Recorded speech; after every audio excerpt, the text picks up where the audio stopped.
মহান বিজয় দিবসে আনন্দ আর গর্বে যখন দেশ জুড়ে মানুষ স্বাধীনতার স্মৃতিতে উথেল, ঠিক সেই সময়ই শরীয়তপুরে ঘটল হৃদয় বিদারক ও লজ্জাজনক এক ঘটনা। বিজয় দিবসের আগের রাতে শরীয়তপুর সদর উপজেলার আঙ্গারিয়া ইউনিয়নের নিয়ামতপুর গ্রামে দুর্বৃত্তরা এক বীর মুক্তিযোদ্ধার কবরকে আগুন দিয়ে পুড়িয়ে দেয়।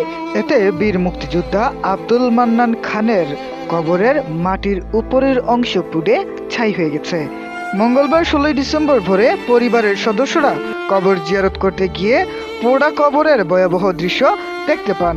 পরে বিষয়টি দ্রুত প্রশাসন ও মুক্তিযোদ্ধা নেতাদের জানানো হয়। পরিবার ও স্থানীয় সূত্রে জানা গেছে, বীর মুক্তিযোদ্ধা আব্দুল মান্নান খান 2010 সালে বার্ধক্যজনিত কারণে মৃত্যুবরণ করেন। স্ত্রী ও 4 সন্তান রেখে যাওয়া এই বীর মুক্তিযোদ্ধাকে রাষ্ট্রীয় মর্যাদায় পারিবারিক কবরস্থানে দাফন করা হয়। দীর্ঘ 15 বছর ধরে কবরটি অক্ষত ছিল। প্রতি বছর স্বাধীনতা ও বিজয় দিবসে পরিবারের সদস্য সহ এলাকাবাসী তার কবরে ফুল দিয়ে শ্রদ্ধা জানাতেন।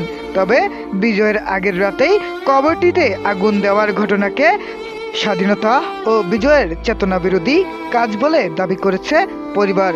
কবরের এমন দৃশ্য দেখে কান্নায় ভেঙে পড়েন বীর মুক্তিযোদ্ধার স্ত্রী মাহফুজা বেগম। চোখের পানি মুছতে মুছতে তিনি বলেন, আমার স্বামী একজন বীর মুক্তিযোদ্ধা, এটাই আমাদের সবচেয়ে বড় গর্ব। এই দেশের স্বাধীনতার জন্য তিনি জীবন দিয়েছেন। বিজয়ের রাতে কবরটিতে আগুন দিয়ে শুধু আমার স্বামীকেই নয়, পুরো মুক্তিযুদ্ধকেই অপমান করা হয়েছে। আমরা এর তীব্র নিন্দা জানাই এবং দোষীদের দৃষ্টান্তমূলক শাস্তি চাই। শরীয়তপুর সদর উপজেলার নির্বাহী কর্মকর্তা ইলোরা ইয়াসমিন বলেন, ঘটনাটি অত্যন্ত দুঃখজনক ও নিন্দনীয়।